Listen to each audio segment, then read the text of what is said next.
नमस्कार।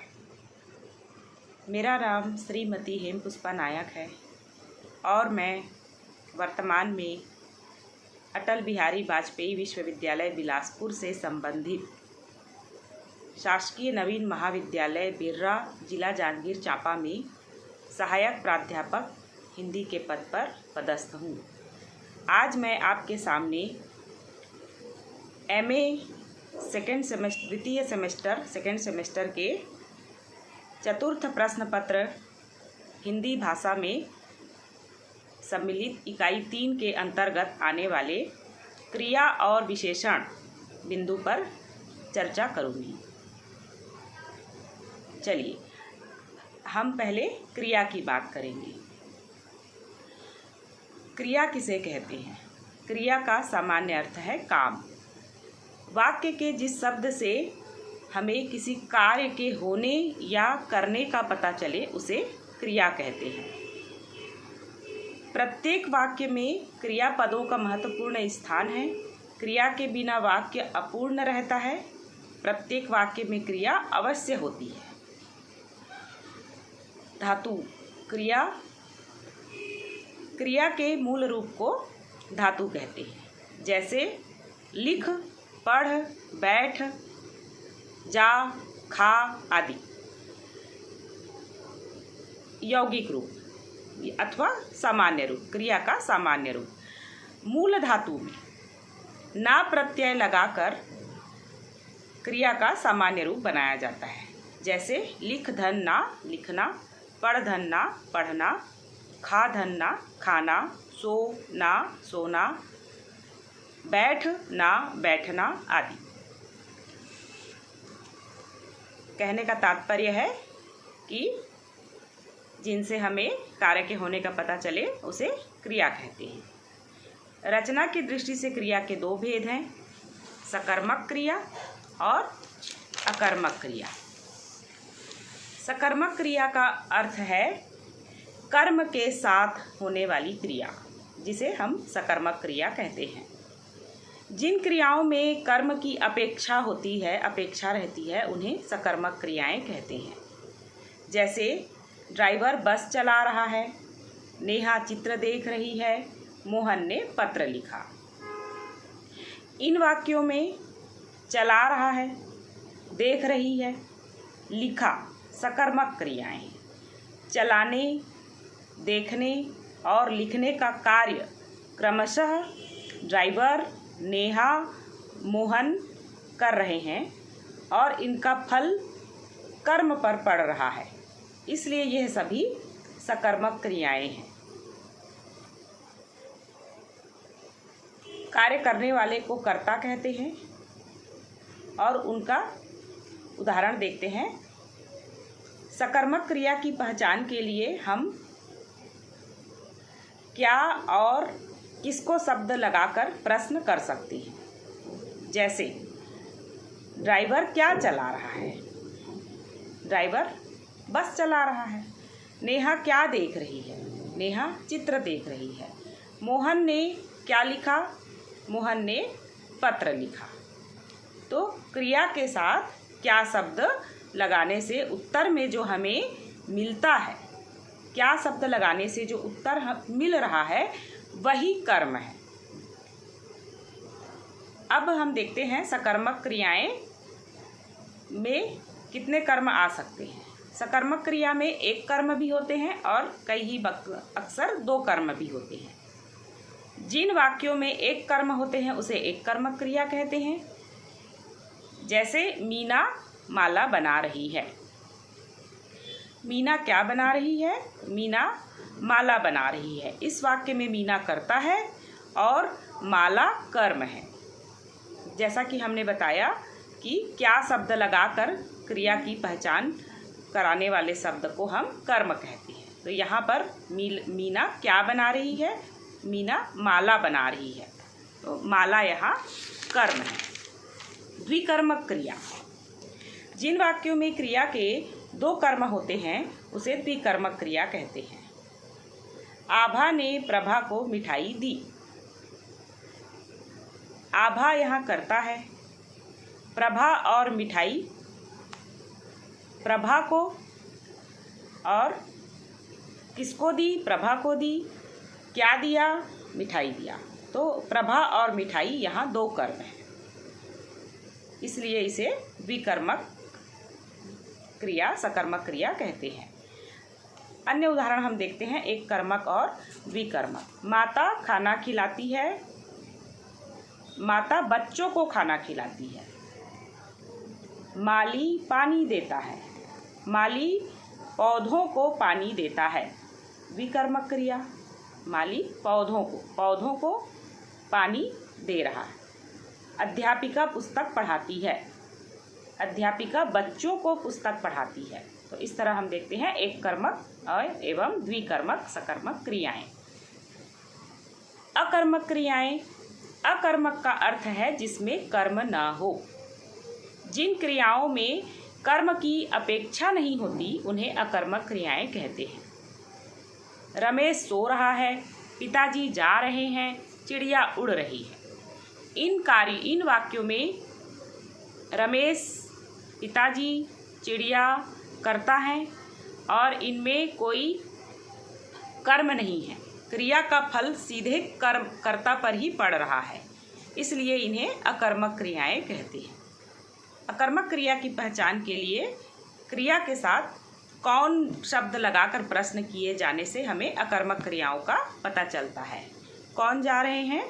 पिताजी जा रहे हैं। कौन सो रहा है? मोहन सो रहा है, रमेश सो रहा है आदि। अक्सर सकर्मक एवं अकर्मक क्रियाएं अपूर्ण भी होती हैं। अपूर्ण सकर्मक क्रिया किसे कहते हैं? जिस क्रिया के पूर्ण अर्थ का बोध कराने के लिए कर्ता के अतिरिक्त अन्य संज्ञा या विशेषण की आवश्यकता पड़ती है, उसे अपूर्ण सकर्मक क्रिया कहते हैं। अपूर्ण सकर्मक क्रिया का अर्थ पूर्ण करने के लिए जिस संज्ञा या विशेषण को जोड़ा जाता है उसे पूर्ति कहते हैं। जैसे गांधी कहलाए। इस गांधी कहलाए वाक्य से अभीष्ट अर्थ की प्राप्ति नहीं हो रही है, किंतु जब हम गांधी के साथ गांधी महात्मा कहलाए ऐसा कहेंगे तो हमें अर्थ की प्राप्ति हो रही है। यहाँ पर गांधी इस पर कहलाए अपूर्ण अकर्मक क्रिया है। महात्मा शब्द से स्पष्ट हो रहा है इस वाक्य में अकर्मक महात्मा शब्द पूर्ति है। अन्य उदाहरण भी हैं। भाई शिक्षक हो गया। भाई क्या हो गया? भाई शिक्षक हो गया। भाई हो गया कहने से तात्पर्य समझ में नहीं आता, अर्थ की प्राप्ति नहीं होती। भाई शिक्षक हो गया। सोना पीला होता है आदि। अपूर्ण अकर्मक क्रियाएं जिस अकर्मक क्रिया का पूरा आशय स्पष्ट करने के लिए वाक्य में कर्म के साथ अन्य संज्ञा या विशेषण का पूर्ति के रूप में प्रयोग होता है उसे अपूर्ण अकर्मक क्रिया कहते हैं। जैसे राजा ने गंगाधर को मंत्री बनाया। इस वाक्य में बनाया अकर्मक क्रिया का कर्म गंगाधर है, किंतु बनाया कहने से वाक्य पूर्ण नहीं हो रहा है। उन्होंने उसमें मंत्री बनाया कहने से उसका आशय स्पष्ट करने के लिए उसके साथ मंत्री संज्ञा भी प्रयुक्त होती है। इस वाक्य में बनाया अपूर्ण अकर्मक क्रिया है, गंगाधर कर्म है और मंत्री पूर्ति है। अन्य उदाहरण है, अध्यापक ने मोहन को वर्ग प्रतिनिधि चुना। हम मानव सेवा को पुण्य मानते हैं। अगर हम मानव सेवा शब्द को हटा दें तो हम पुण्य मानते हैं। हम किसे पुण्य मानते हैं? हम मानव सेवा को पुण्य मानते हैं। इस तरह से मानव सेवा यहाँ पूर्ति है। क्रिया विकारी शब्द है क्योंकि इसके रूप, वचन, लिंग, कारक के अनुसार बदलते परिवर्तन होते रहते हैं। जैसे लड़का खेल रहा है, लड़की खेल रही है, लड़के खेल रहे हैं, लड़कियां खेल रही हैं, लड़कों ने खेला, लड़कों से खेला गया आदि। इस तरह से हम देख रहे हैं कि लिंग, वचन, कारक के अनुसार क्रिया के रूप बदल रहे हैं। अब हम विशेषण की बात करेंगे। संज्ञा अथवा सर्वनाम की विशेषता बताने वाले शब्दों को विशेषण कहते हैं, जैसे काला, बड़ा, छोटा, सुंदर आदि। संज्ञा किसी व्यक्ति, वस्तु, स्थान, भाव के नाम को संज्ञा कहते हैं, और संज्ञा के बदले जिन शब्दों का इस्तेमाल करते हैं उसे हम सर्वनाम कहते हैं। तो संज्ञा और सर्वनाम की जो विशेषता बताए उसे हम विशेषण कहते हैं। जिसकी विशेषता बताई जाती है उसे विशेष्य कहा जाता है। उदाहरण के तौर पर, तोता हरी मिर्च खा रहा है। मिर्च खा रहा है किंतु वह हरे रंग की मिर्च खा रहा है, तो हरा विशेषण है और मिर्च विशेष्य है। मिर्च की विशेषता हरी है, हरा रंग है। कितना सुंदर फूल है, तो सुंदर विशेषण है, मगर क्या सुंदर है? फूल। फूल विशेष्य है। विशेषण के भेद के बारे में चर्चा करते हैं। विशेषण के 4 भेद होते हैं, मुख्यतः 4 भेद होते हैं। गुणवाचक विशेषण, संख्यावाचक विशेषण, परिमाणवाचक विशेषण, सार्वनामिक विशेषण। गुणवाचक, जो शब्द किसी संज्ञा या सर्वनाम के गुण, दोष, रंग या आकार आदि का बोध कराता है उसे गुणवाचक विशेषण कहते हैं। गुणवाचक विशेषण समय संबंधी हो सकते हैं, समय संबंधी, स्थान संबंधी, आकार संबंधी, दशा संबंधी, रंग, वर्ण संबंधी, गुण संबंधी, संज्ञा संबंधी हो सकते हैं। जैसे कि समय संबंधी, नया, पुराना, स्थान में बाहरी, भीतरी, आकार संबंधी, गोल, चौकोर, सुडौल, दशा संबंधी, दुबला, पतला, ऊंचा, नीचा, गुण संबंधी, भला, बुरा, अच्छा, वर्ण संबंधी, लाल, पीला, नीला आदि, संज्ञा संबंधी जैसे मुंबईया, बनारसी, रायपुरिया आदि। तो गिलास में गरम दूध है, तो गिलास में कैसा दूध है? गरम। गरम दूध का गुण है। मीठा आम सभी को पसंद है, आम की मिठास सभी को पसंद होती है, तो यहाँ पर मीठा आम का गुण है। इस तरह देखते हैं गुणवाचक विशेषण। संख्यावाचक विशेषण, जिस विशेषण से संज्ञा या सर्वनाम की संख्या का पता चले उसे संख्यावाचक विशेषण कहते हैं। पेड़ पर एक बंदर बैठा था, कुछ बच्चे खेल रहे हैं आदि। विशेषण 2 प्रकार के होते हैं, संख्यावाचक, निश्चित संख्यावाचक विशेषण। निश्चित संख्यावाचक विशेषण में हमें निश्चित संख्या का बोध होता है, 1, 2, 5, 10, 1000 आदि। अनिश्चित संख्यावाचक विशेषण में हमें संख्या की निश्चितता का ज्ञान नहीं हो पाता, बस की मात्रा का ज्ञान होता है, कई, अनेक, बहुत, सारे, अधिक, सब आदि। निश्चित संख्यावाचक विशेषण के भी 6 भेद हैं। पूर्णांक बोधक विशेषण, 1, 2, 3, 10, 5, 1000, 10,000, लाख, करोड़ पूर्णांक विशेषण। अपूर्णांक बोधक विशेषण, पौना, सवा, 1.5, 2.5 आदि। क्रमवाचक विशेषण, क्रमवाचक निश्चित संख्यावाचक विशेषण है, 2रा, 3रा, 11वां, 50वां। आवृत्तिवाचक निश्चित संख्यावाचक विशेषण है, 2गुना, 3गुना, 4गुना।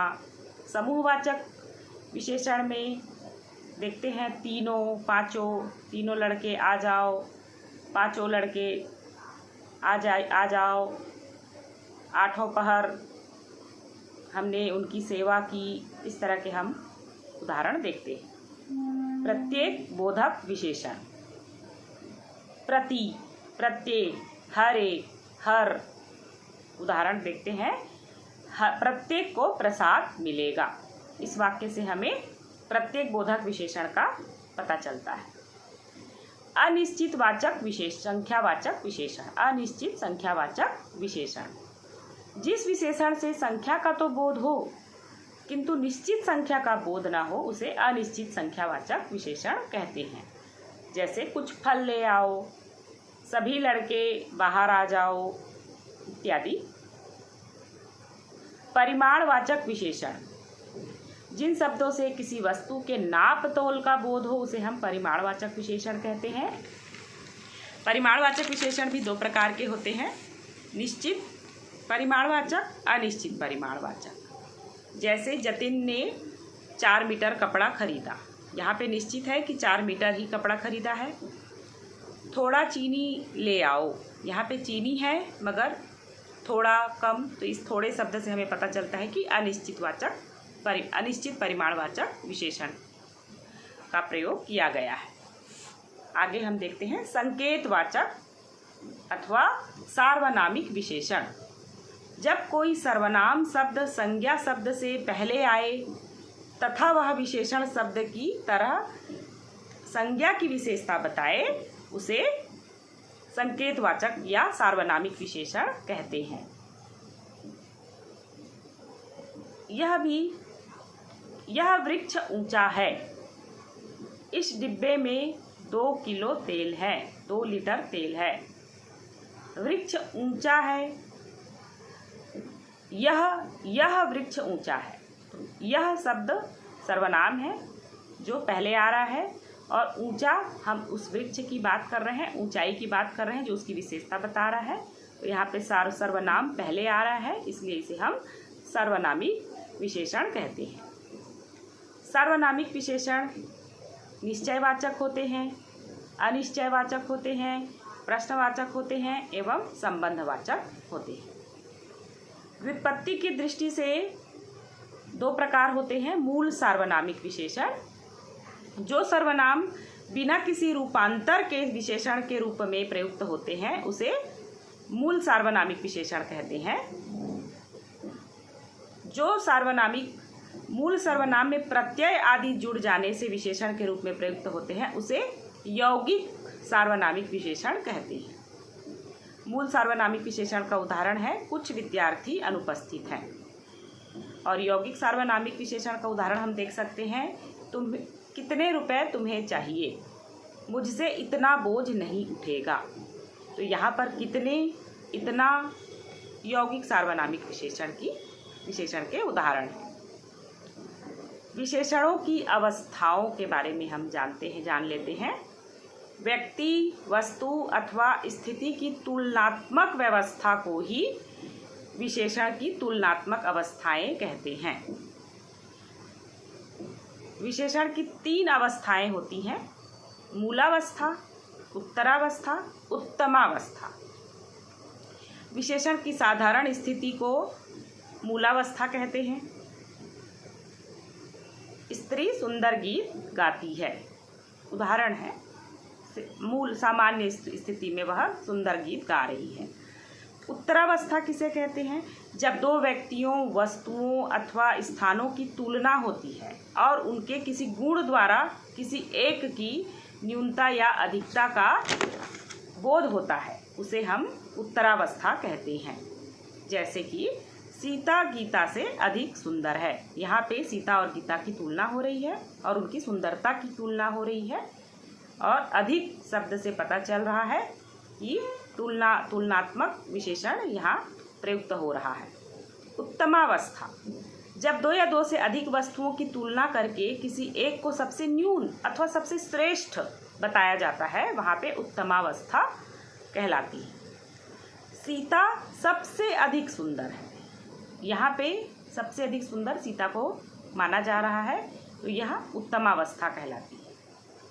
कुछ अन्य उदाहरण जैसे देखते हैं, मूलावस्था, उत्तरावस्था, उत्तमावस्था। अच्छी, बहुत अच्छी, सबसे अच्छी। कठोर, कठोरतर, कठोरतम। तीव्र, तीव्रतर, तीव्रतम इत्यादि।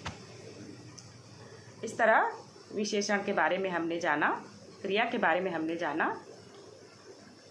दोनों ही विकारी शब्द हैं, क्रिया और विशेषण दोनों ही विकारी शब्द होते हैं जो लिंग वचन कारक के अनुसार रूप बदलते हैं। कुछ ऐसे भी शब्द हैं जो विशेषण की ही विशेषता बताते हैं, इसको हम क्या कहते हैं? प्रविशेषण। कुछ विशेषण शब्द विशेषणों की विशेषता बताते हैं, उन्हें हम प्रविशेषण कहते हैं। जैसे राम बहुत चतुर है, मोहन काफ़ी मोटा है। इस उदाहरण से हमें पता चल रहा है चतुर विशेषण शब्द है और बहुत चतुर बहुत प्रविशेषण शब्द है। मोटा विशेषण है, मोहन की मोटाई मोटापा उसकी विशेषता है, मगर बहुत मोटा है यहाँ पे बहुत शब्द प्रविशेषण है। इस तरह हम देखते हैं कि व्याकरण में क्रिया और विशेषण का इस्तेमाल होता है। क्रिया से ही वाक्य पूर्ण होती है, विशेषताएं बताई जाती हैं। सामान्य आम बोलचाल की भाषा में भी हम अपने दैनिक दिनचर्या में भी क्रियाओं का शब्दों का इस्तेमाल, क्रिया का इस्तेमाल करते हैं, विशेषणों का इस्तेमाल करते हैं। धन्यवाद।